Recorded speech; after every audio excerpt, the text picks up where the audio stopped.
This is Chapter 4 for State and Local Government class. We're talking about citizen participation in elections. And I'll be talking a little bit more than what the book covers about voting in elections because it is something that is dismally low turnout in the United States, so it's worth expounding on a little bit more. A lot of voting goes on in the United States. There's approximately 88,000 governments in the U.S. of all the 50 states, all the counties, municipalities, and towns, including school districts and special districts. We'll be talking about these things later on in the class as to a little bit more detail on these types of districts where elections are quite often held. Now, Americans have been socialized into voting as a civic duty, very important right to be able to do that.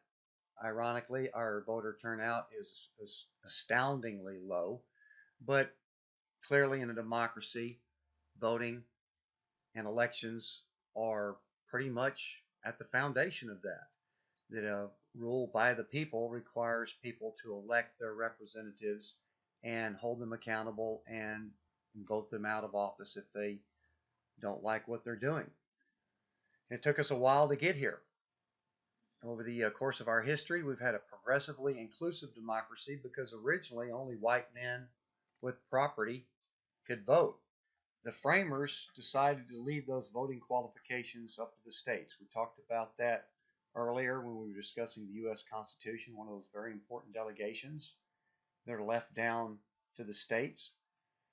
And then over the course of the first part of the 1800s, a lot of the states started to reduce those qualifications of property ownership.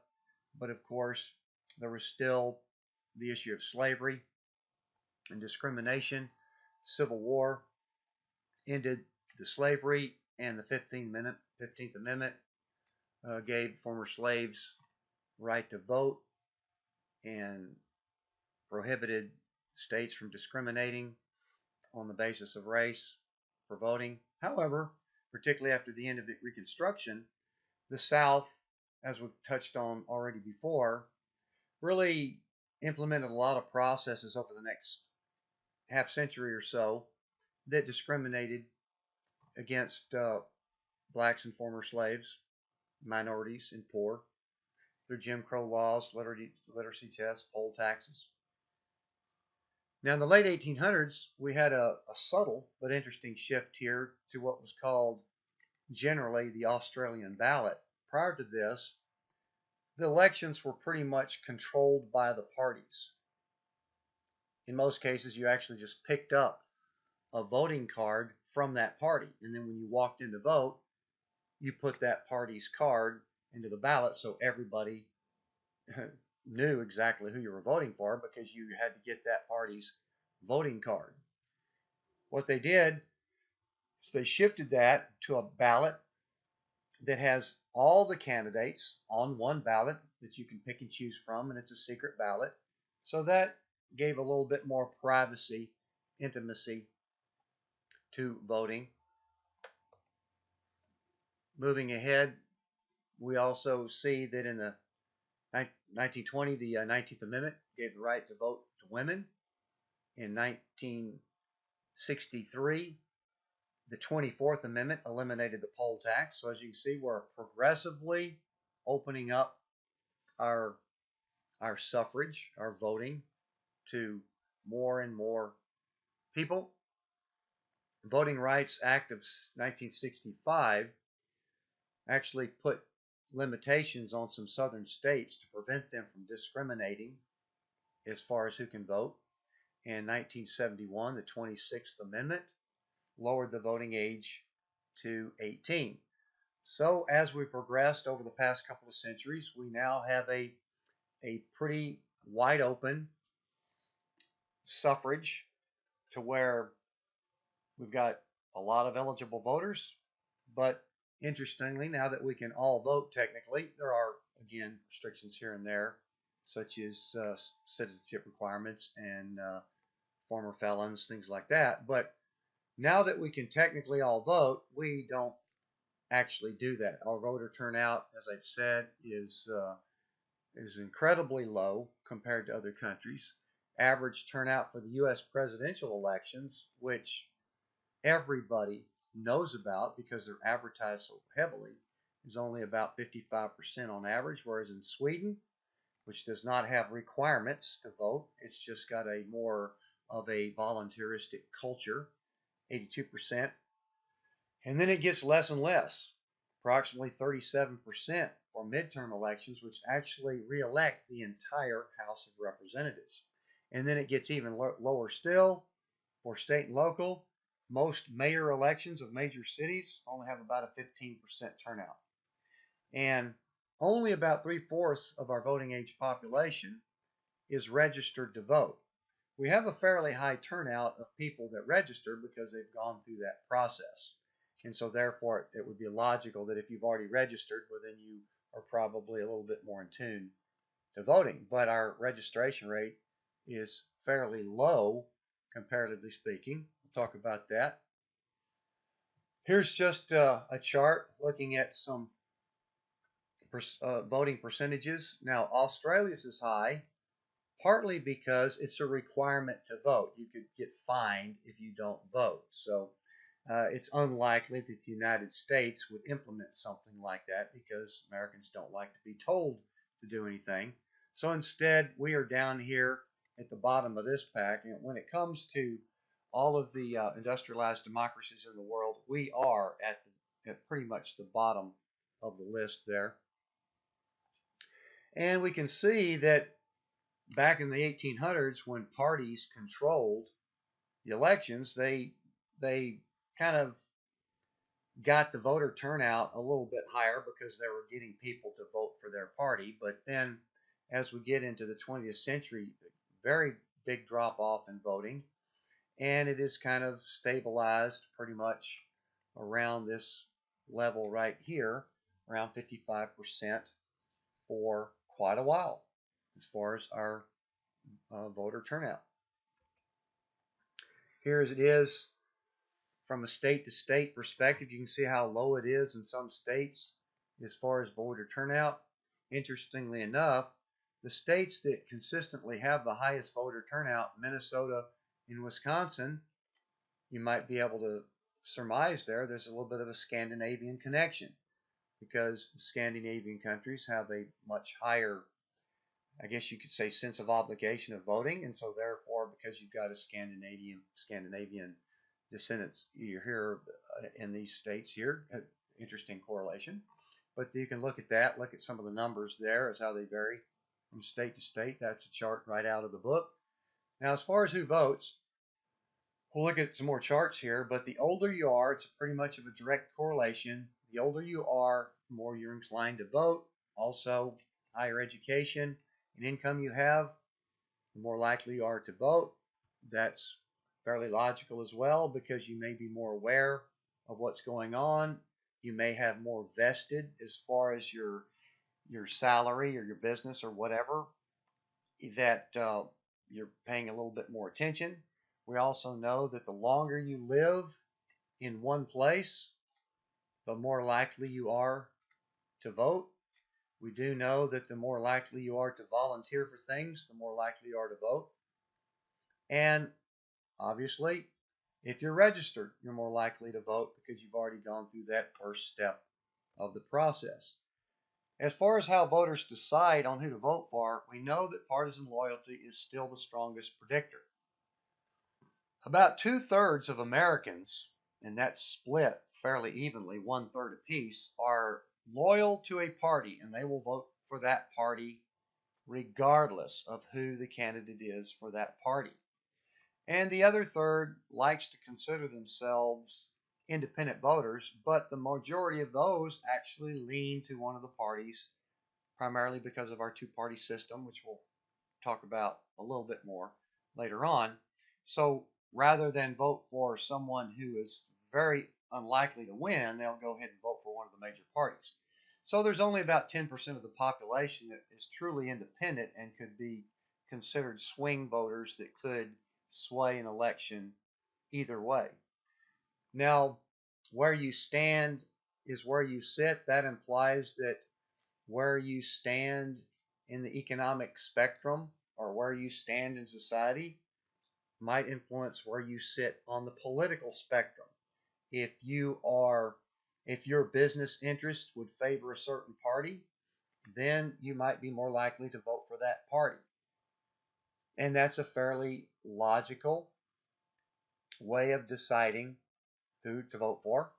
A lot of people base who they vote for, and again, this, as I have to keep referring to, this all then falls back down on partisan loyalty because issue preferences are typically divided quite in a polarizing effect, particularly social issues, that people are so adamant about a particular social issue being right or wrong that they will vote for that party regardless of what their economic personal interest may be. And they could actually be voting against their own economic interests by focusing on an issue and voting for or against that.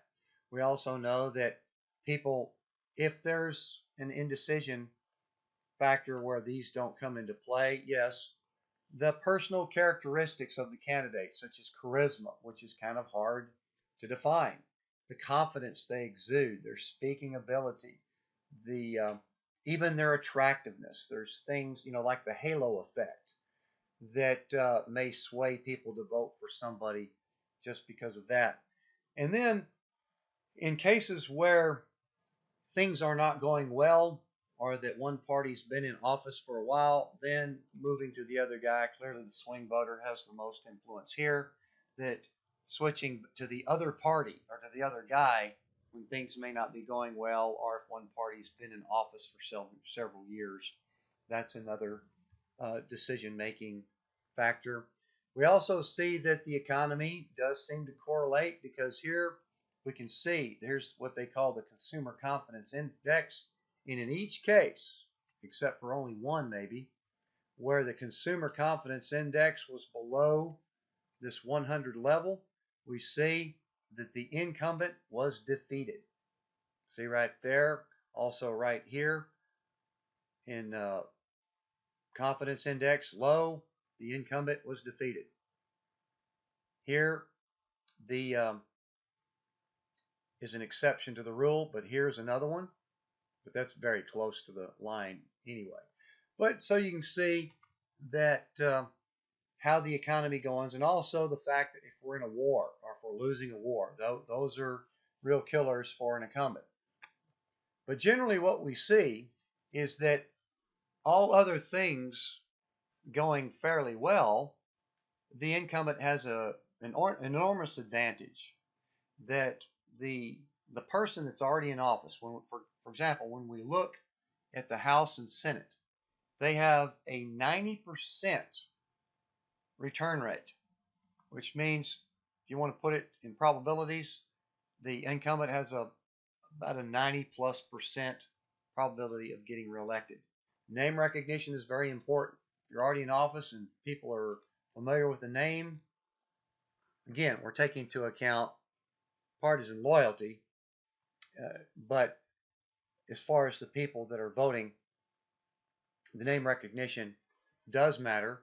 The incumbent also has a fundraising advantage because once they're already in office, they can continue to collect funds and they're going to collect more funds because of their position that they're in. They're also getting more media attention because they're already in office, getting literally free coverage because they're being interviewed or being televised in committee hearings and things like that. That really makes a difference as far as any challengers trying to unseat them that may not be as known. Casework is where the incumbent works with their districts or with their state and therefore builds rapport, builds his reputation as being responsive to the state's needs, stuff like that. They also get free mailing privileges. And this concept of pork or earmarks is where the incumbent can insert projects into these big bills that specifically help their state or their district. And that's, perhaps uh, controversial. There have been moves to try to prevent congressmen from doing that, but it does also kind of bring in that bargaining power that if you allow me to insert this project into this bill, you'll have my support on the entire bill. So there's also some bargaining and wheeling and dealing aspects of that are part of the process. And patronage, of course, is part of that, where you are recognizing or favoring people in your districts in order to get the favoritism back to help get reelected. So there's just a number of things that make that incumbent that's already in office much more likely of getting reelected. Now let's talk about, since our turnout is so low in every case across the board, why people don't vote. And when you look, and I've intentionally left out the top reason for a purpose here that I'll look at in a second. But some of the top reasons, particularly if you look at everyone in general, if you're unable or disabled or sick or can't go, that would certainly be relevant. You could say for older people, not interested or didn't like the choices. Those are common excuses for not voting. For the younger age group, which has the lowest turnout, don't know about the candidates, confused about what's going on, particularly with college kids, could be out of town. Again, not interested. But what's very interesting is that the number one reason across the board has been that I'm too busy to vote, which is really fascinating, particularly when you already know exactly what day, for the most part, the presidential election is going to be, and you already are going to be too busy that day. So that's an interesting excuse, and that kind of shows in America perhaps the priorities that we put on voting when we don't, if we even know 4 years in advance when that election's going to be, and we can't even take the time to go vote and or go leave early or ask the boss for a few hours off to go vote, whatever. That's really an amazing uh, excuse. Now, interestingly enough, in the 2016 presidential election, here we see too busy, and that was the top reason consistently. And then, interestingly enough, as we go to the 2016 election, that was perhaps a shift, perhaps, but the main reason there was they didn't like either one of the candidates. So that's an interesting shift there, according to Pew Research Center, as far as the top reason why people did not vote in the 2016 election. But the too busy reason is pretty fascinating, is to trying to discover why is it that we don't give more priority to voting, that we would just not have the time to go vote. And so a lot of it might be political science study that, the benefits of that I get from voting might not even be worth the time that it takes me to go vote. Not worth the hassle. That I think is going to really change all that much by me going to vote. Another is that my one single vote might not really matter. Now, that was problematic because if everybody thought that and nobody voted, wow, we would have a serious situation on our hands. We'd probably have a dictatorship, because if nobody voted, doesn't matter, don't care, then a an opportunist would take charge and become a dictator. Being uninformed, that's a fairly rational excuse, but still doesn't justify, why not be more informed. Again, that's just a matter of priority, to take a little bit more time to get informed on who you would vote for, or to be aware of what the policies are and who would do what on policies. And then not interested or don't care, that may also play in here a little bit to the vote doesn't matter. But being not interested or not caring is also dangerous in a democracy, because then that erodes that vital trust in government, that balance of holding government accountable, at the same time trusting them to do what we need. And you could perhaps argue that being apathetic may be that, oh, well, everything seems to be working for me. There is perhaps some argument for that, that if I'm okay with what's going on, I guess I'll be happy with the status quo as to how people get elected and what they're doing. But we are seeing a dramatic decline in productivity from our legislative bodies. So that is a cause for concern that would behoove more people getting more interested and caring more about it, that sort of thing. Here, George Carlin, one of the greatest comedians there, he kind of succinctly puts it, where do these politicians come from? Well, ignorant citizens elect ignorant leaders, so put the blame where it belongs, on us. Here's a demographic chart here that shows the direct correlations. As you can see, as far as family income, a direct correlation. The more income you have, the more likely you are to vote. Same thing with education. The more education you have, the more likely you are to vote. Right across the board, even with age. The older you are, the more likely you to vote, of course, except till you get to the point where you may be too infirmed to go vote. But direct correlations there across the board. Also, registering continues to be a problem.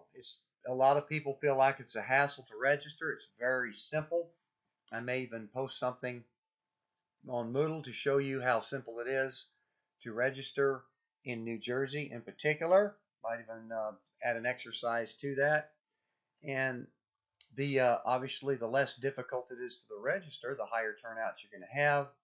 And the National Voter Registration Act of 1993 tried to address some of that by offering other alternatives, mailing it in, which is what you can do in New Jersey. Some states have online registration, and then there's been studies that show that same-day registration is very productive, increasing turnout, because people can then just go to the polls, register, and then in the very next step, while they're there, also go ahead and vote.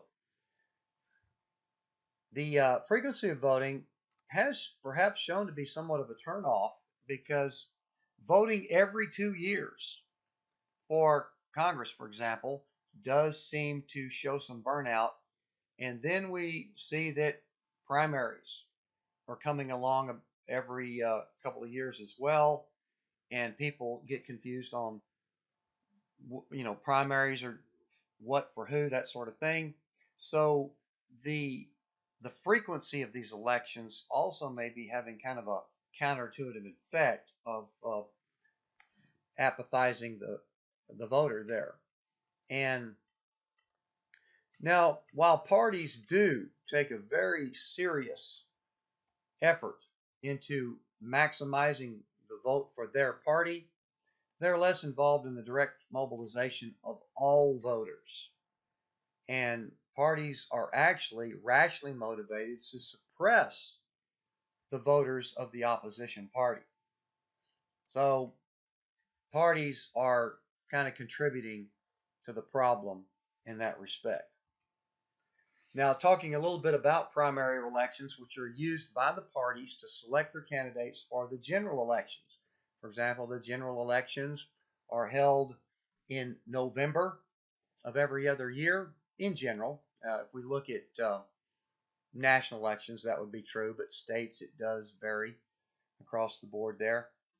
And the primaries are typically held in the spring or summer months prior to that to determine who the final candidate will be in the general election, where the two parties, generally, since we have a two-party system, where they square off.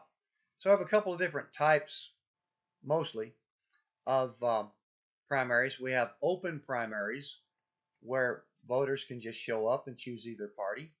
Or there's closed primaries, where you have to be a party member to vote in that primary.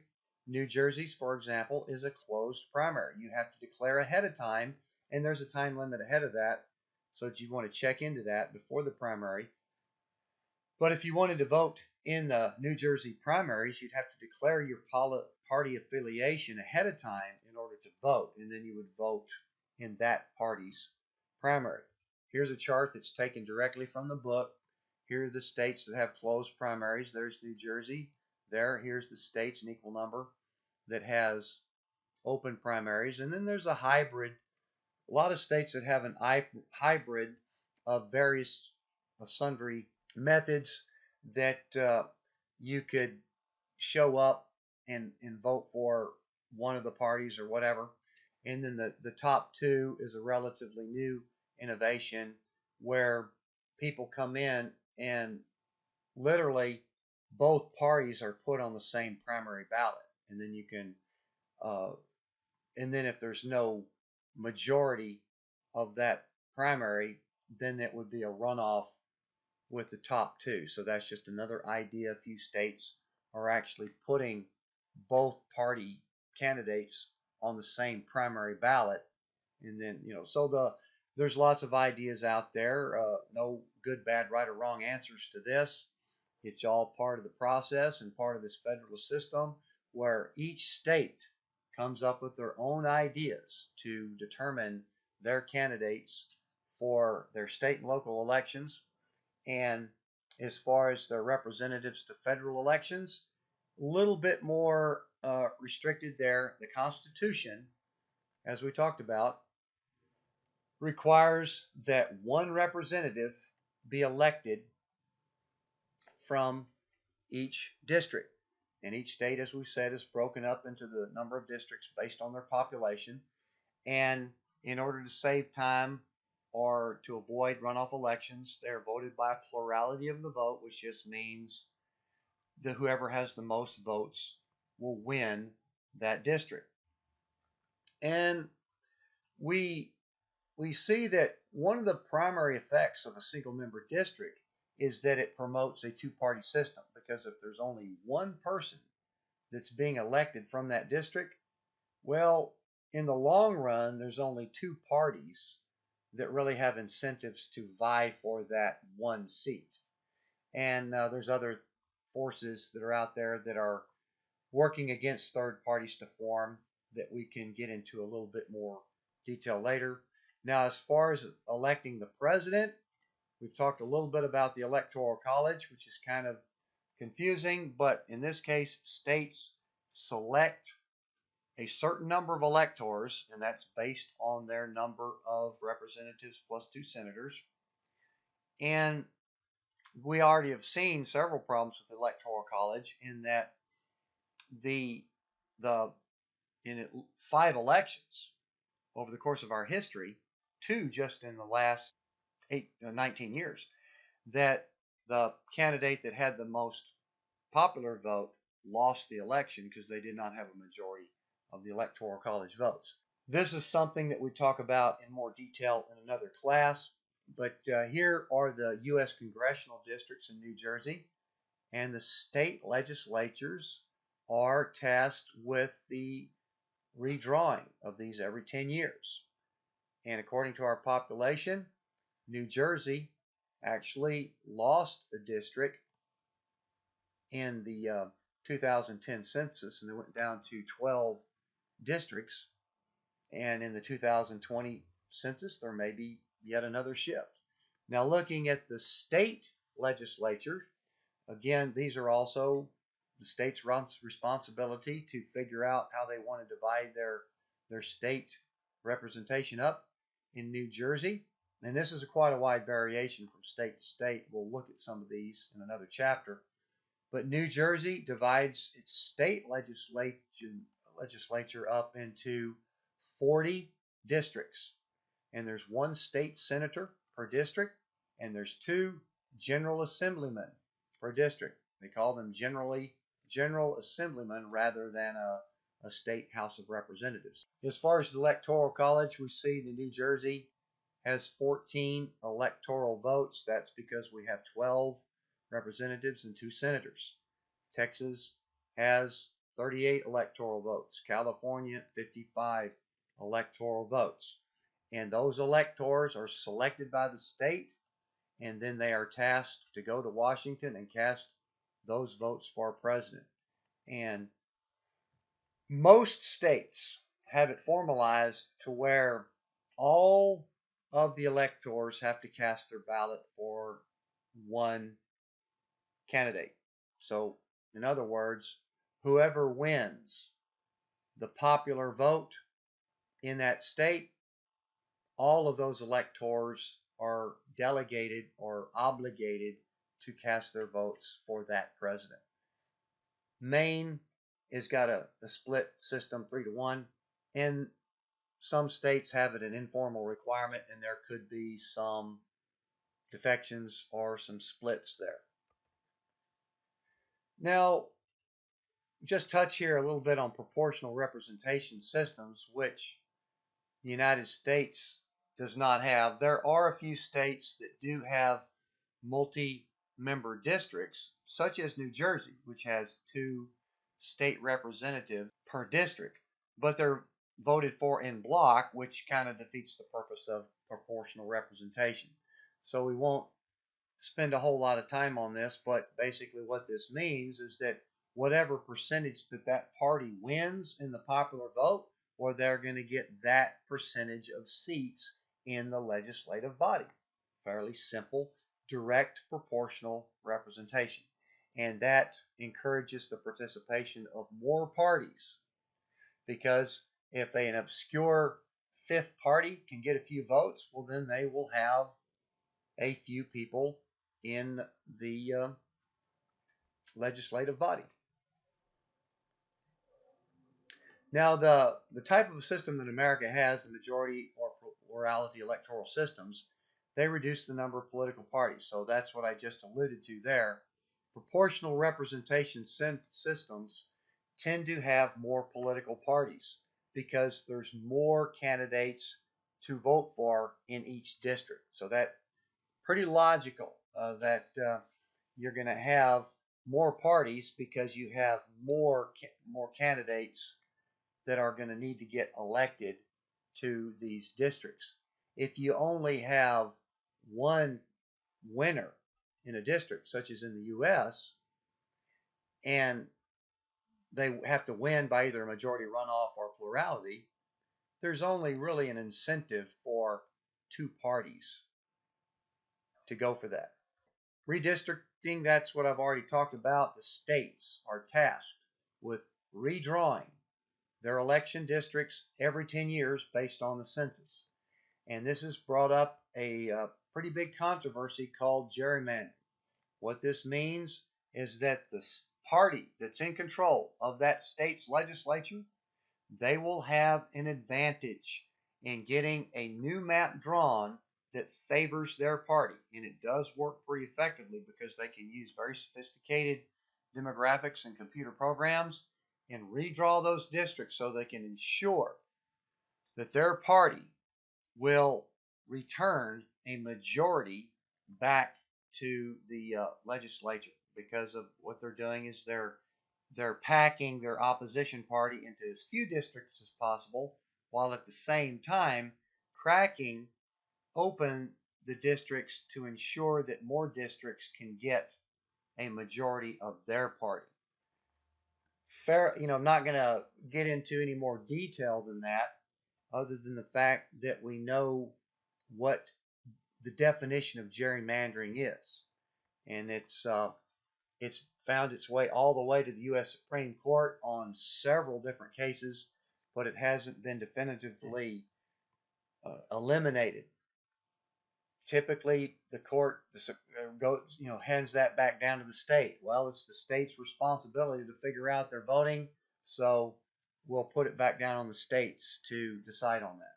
Here's an example of a district in Pennsylvania. That is one U.S. congressional district that is split up like this for the purpose of either maximizing or minimizing the party that's going to come out of that district.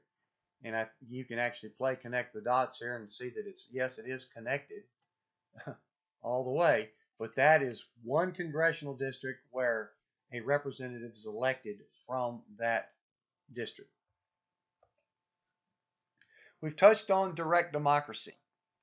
And since people don't vote you're asking a lot to get them involved directly into the legislative process. And that's why we've mentioned earlier that initiatives, there's not that many of them. But we touched on that in the last chapter. We've got the direct initiative where voters propose and can bypass the legislator, and the indirect initiative where they submit to the legislature. But the bottom line is that we're giving the citizens the opportunity to amend the Constitution or to actually approve new statutes in the state law. And the popular referendum typically is a measure that's put on the bill that allows citizens to petition to put that on the ballot.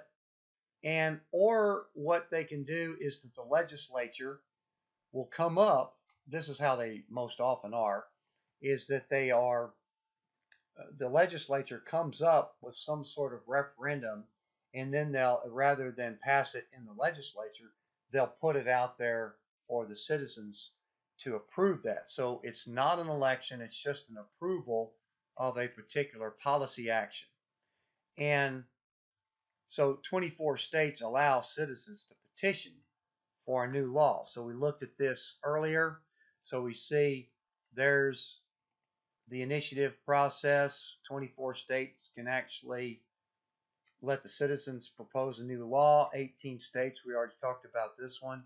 18 states allow citizens to initiate a constitutional amendment. So that's less than half. And as I've said before, most of these were adopted during the progressive era. And there has been very little action by the states to increase this sort of thing. So the recall process, there's 18 states, including New Jersey. New Jersey recently put that in its constitution that allows states to recall their elected officials before their term is up. California famously did that about 15 years back when they had a economic / energy crisis, and Arnold Schwarzenegger stepped in there, and among a couple of dozen candidates, he won about 28% of the vote and was the new governor. And the number of petitions required to do this is higher than normal other situations. So it's a process that allows the voters to get rid of somebody in office before re-election is up, but it does have higher standards to get to that. Now, there's certain benefits to direct democracy. It stimulates more participation of the citizenry if they don't vote. However, that's another dilemma. It does help legislators out if they're having trouble because of their partisan loyalty of how to vote on this policy. They might just then hand it out to the voters. It does increase transparency of the policy process. It does have some enhancing of the democratic process. All good, positive benefits in a democratic society. However, you'd have to ask yourself then, why have not more states done this, and why have not any states pursued this over the last century for the most part? Well, is this an appropriate way for solving tough problems? Because we know that the citizenry is generally uninformed, and they are driven by their emotions.